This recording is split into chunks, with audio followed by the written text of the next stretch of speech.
अस्सलाम वालेकुम, this is Asad. उम्मीद है आप लोग सब खैरियत से होंगे। डियर स्टूडेंट्स, आज हम 4 ईयर ट्रांसफॉर्मेशंस पे ये प्रॉब्लम सॉल्व करेंगे। इससे पहले हमने 4 ईयर ट्रांसफॉर्मेशंस की डिफिनीशंस की कि 4 ईयर ट्रांसफॉर्मेशंस क्या होता है। तो आप लोगों को कहते हैं फाइंड 4 ईयर ट्रांसफॉर्मेशन। 4 ईयर ट्रांसफॉर्मेशंस फाइंड करनी है, ट्रांसफॉर्म फाइंड करना है।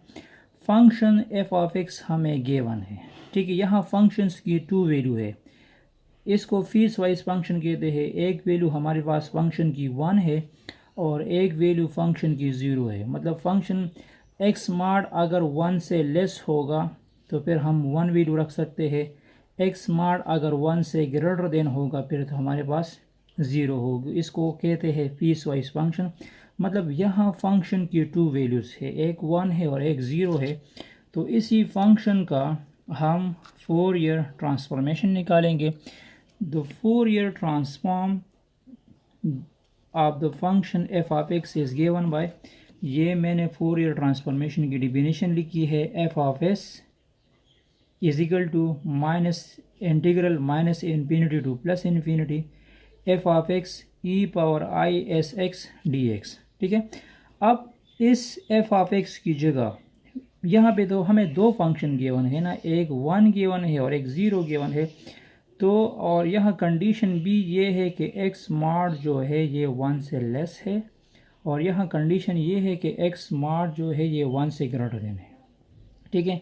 तो सबसे पहले आप लोग यहाँ पे ध्यान दो, इसकी मैं एक्सपेंशन करूँगा, या मतलब ये जो लाइन मैंने लिखा है मैंने किस तरह लिखा है या मैंने वैल्यूज पुट की है। तो ये याद रखना है कि अगर आप लोग 3 मार्ड लिखते हैं तो उससे भी 3 आएगा। अगर आप लोग -3 मार्ड लिखते हैं तो उससे भी 3 आएगा। मतलब अगर x मार्ड है और आप लोग ये मॉडुलस ख़त्म करना चाहते हैं तो ये आपको देगा प्लस माइनस एक्स। क्या देगा? Plus minus x. क्योंकि अगर आप लोग x का मार्ड लोगे तो वो भी x आएगा, और अगर आप लोग माइनस एक्स का मार्ड लोगे, मार्ड आप लोग को वैल्यूज़ को पॉजिटिव करता है। अगर एक वैल्यू नेगेटिव है आप उसको पॉजिटिव बनाना चाहते हैं तो आप उसका मार्ड ले सकते हैं। तो पहला कंडीशन क्या है? पहला कंडीशन ये है कि एक्स मार्ड जो है, एक्स मार्ड ये लेस देन है 1 से। तो जब मैं ये मॉडुलस ख़त्म करूँगा तो मैं इसको इस तरह लिख दूँगा, plus minus x should be less than 1। मार्ड आपको 2 वैल्यूज़ देती है, प्लस माइनस। एक दफ़ा x को मैंने लेस देन 1 रखा, x लेस देन 1 है, और यहाँ पे भी मैंने लिखा माइनस एक्स लेस देन 1 है, ठीक है। अब ये माइनस जब उस तरफ शिफ्ट हो जाएगा तो ये हो जाएगा x is greater than -1, x is greater than -1। क्योंकि जब ये माइनस वहाँ पे शिफ्ट हो जाएगा तो ये साइन चेंज हो जाएगा। ये साइन क्यों चेंज हो जाएगा मैं आपको इस तरह एक्सप्लेन कर सकता हूँ कि मैं सपोज़ लिखना चाहता हूँ कि सपोज़ हमारे पास है -5 is less than -3, -5 is less than -3, या मैं यहाँ लिखना चाहता हूँ -5 इज़ लेस देन +3। तो ये माइनस जब उस तरफ कन्वर्ट हो जाएगा तो ये हो जाएगा +5 इज़ लेस देन -3। तो ये तो फिर गलत हुआ ना। अब यहाँ 5 जो है ये ग्रेटर देन है, 5 इज़ ग्रेटर देन -3, 5 -3 से ग्रेटर देन हुआ। तो ये याद रखना है कि यहाँ पे अगर दोनों साइड पे पॉजिटिव है तो ये चेंज नहीं होगा, अगर ये नेगेटिव है तो फिर ये चेंज होगा। तो अब ये चेंज हो जाएगा, ठीक है। सो एक वैल्यू हमारे पास ये है x लेस देन 1, और एक वैल्यू ये चुकी है x इज़ ग्रेटर देन -1, ठीक है। मतलब ये हमारे पास रियल लाइन है, ये हमारे पास रियल लाइन है। यहाँ मैं लिखता हूँ 0 1 2 -1 -2 अप टू -इन्फिनिटी। इस साइड पे मैं लिख दूंगा 1 2 प्लस इन्फिनिटी, ठीक है। अब यहाँ पे देखो x लेस देन है 1 से, 1 इधर है, और x ग्रेटर देन है -1 से, -1 इधर है, तो इसका मतलब ये है कि x यहाँ पे लाई करता है, x इन बिटवीन लाई करता है, x लेस देन -1, x -1 से ग्रेटर देन है बट x 1 से लेस देन है, तो मतलब x -1 और 1 के दरमियान लाई करता है। ठीक है, एक ये वैल्यूज हो गई। अब दूसरा हमें गिवन है 0, दूसरा फंक्शन हमें क्या गिवन है, 0 गिवन है। तो अब देखो 0 के लिए किस तरह लिखना है, 0 के लिए इस तरह आप लोग लिख सकते हैं कि x mod should be greater than 1। तो मैं आपको कह चुका हूँ कि अगर आप लोग मॉड ख़त्म को तो लिख दोगे x plus minus x should be greater than 1। तो एक दफ़ा लिखना है x इज़ ग्रेटर देन 1 और दूसरी दफ़ा लिखना है -x इज़ ग्रेटर देन 1। तो ये हो जाएगा x इज़ ग्रेटर देन 1 और ये हो जाएगा x is less than -1, x is less than -1। यहाँ पे देखो x is greater than 1, x की वैल्यू क्या हो सकती है, यहाँ पे x इज़ ग्रेटर देन 1 है और यहाँ पे क्या लिखा है x इज़ लेस देन -1, तो ये वाला साइड हो सकता है। ठीक है, -1 minus infinity up to so on. तो जब x 1 से ग्रेटर देन होगा, जब x 1 से ग्रेटर देन होगा तो फिर हम 0 यूज़ करेंगे, ये याद रखना है। x इज़ ग्रेटर देन 1 की वैल्यू 0 होगी। ठीक है, x इज़ लेस देन -1, इसकी वैल्यू क्या होगी, वो भी 0 होगी।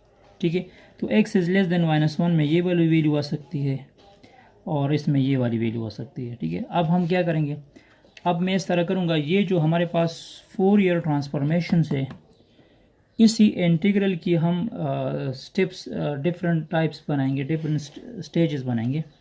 यहाँ पे देखो माइनस इन्फिनिटी, यहाँ पे देखो ये हमें क्या लिखा है, -इन्फिनिटी टू +इन्फिनिटी लिखा है ना। तो माइनस इन्फिनिटी से लेकर -1 तक, माइनस इन्फिनिटी से लेकर -1 तक, माइनस इन्फिनिटी से लेकर -1 तक f of x e power ISX लिख देंगे। एक हमारे पास ये वाली वैल्यू हो गई, एक हमारे पास है -1 से लेकर +1 तक, -1 से लेकर +1 तक f of x e power ISX dx होगा, और एक वैल्यू हमारे पास होगी +1 से लेकर इन्फिनिटी तक, +1 से लेकर इन्फिनिटी तक f of x e power ISX dx होगा। अब इसमें हम इन तीनों फंक्शंस की हम वैल्यूज पुट करेंगे।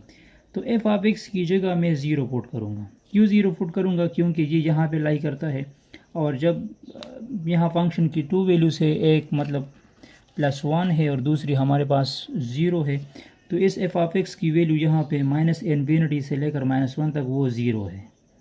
इस फंक्शन की वैल्यू यहाँ पे क्या है, 0 है, और इस साइड पे भी फंक्शन की वैल्यू 0 है। फिर -1 से लेकर +1 तक इस f ऑफ x की वैल्यू हमारे पास +1 है, क्योंकि -1 और 1 के दरमियान x लाई करता है, तो उसकी वैल्यू हमारे पास +1 है, वो यहाँ ऊपर गिवन है। और एक हमारे पास है 1 से लेकर इन्फिनिटी तक, 1 से लेकर इन्फिनिटी तक ये वाला साइड हुआ। तो ये वाला साइड जब आएगा तो इसमें हमारे पास होगा 1 to infinity f of x ISX, इसकी वैल्यू भी हमारे पास 0 हो गई। तो ये 0 जब इसके साथ मल्टीप्लाइड हो जाएगा, ये तो 0 हो जाएगा, मतलब ये फंक्शन अब 0 हो जाएगा। ठीक है, ये वाला भी 0 हो जाएगा, सिर्फ ये वाला इंटीग्रल रह जाएगा हमारे पास, सिर्फ ये वाला इंटीग्रल रह जाएगा। ठीक है, अब हम इसकी इंटीग्रेशंस करेंगे। तो इसकी इंटीग्रेशन आप लोग किस तरह कर सकते हैं, इसकी इंटीग्रेशन हम इस तरह कर सकते हैं कि 1 इसके साथ मल्टीप्लाइड हुआ 1 हुआ, एक्सपोनेंशियल फंक्शन है, ये याद रखना है, integral of e power x dx, e power x का इंटीग्रल वापस e पावर x आता है। और अगर ये हो e पावर ISX dx, तो इसका इंटीग्रल होगा e पावर ISX, इसको हम with respect to x integrate करना चाहते हैं, और इसके साथ इजाफी टर्म्स क्या आ चुका है, IS आ चुका है, तो वो IS हम डिवीजन फॉर्म में लिखते हैं। तो ये मैंने इसकी इंटीग्रेशन की, e power ISX divide by IS minus 1 to 1, ये इसकी इंटीग्रेशन हुई। अब देखो f ऑफ s अब हम क्या करेंगे, अब इसमें मैं बाउंड्री पुट करूँगा इस x की जगह आई एस, मतलब x की जगह मैं वैल्यूज पुट करूँगा। तो ये वाला फंक्शन बन जाएगा, ये बन जाएगा e power minus i s divide by s. यहाँ पे आप लोगों को एक फार्मूला याद रखना है कि साइन एक्स जो है, साइन एक्स ये इक्वल होगा e power i x minus e power i x divide by 2i। ठीक है, ये हमारे पास साइन एक्स है। तो हम क्या करेंगे, ये जो है इसकी जगह में यहाँ पे देखो, ये 2 जो है ये 2i है, तो यहाँ पे हमारे पास 2 गिवन नहीं है। ये तो इस 2 को मैं इस साइड पे शिफ्ट कर सकता हूँ। तो इस 2 को जब मैं यहाँ पे शिफ्ट करूँगा तो ये क्या बन जाएगा, ये बन जाएगा, सॉरी, इस 2 को मैं यहाँ शिफ्ट करूँगा राइट साइड पे। ठीक है, तो ये हमारे पास बन जाएगा, ये वाली जो है ये बन जाएगा 2 sin s divide by S बन जाएगा। ठीक है, क्योंकि आई अपनी जगह पे आ जाएगा, एस आई जो है इस फार्मूले में इंक्लूड होगा और इस 2 को मैं शिफ्ट कर सकता हूँ। मतलब ये जो हमारे पास प्रॉब्लम है इसको साथ में 2 मल्टीप्लाइड भी कर सकता हूँ। तो ये इक्वल होगा 2 sin s divide by S. तो ये हमने फोरियर ट्रांसफॉर्मेशन निकाली इन टर्म ऑफ एस, एक new variable. Thanks for watching this video. इसके बाद मैं एक अदर प्रॉब्लम्स भी सॉल्व करूँगा फोरियर ट्रांसफॉर्मेशन पे। Stay touch with us.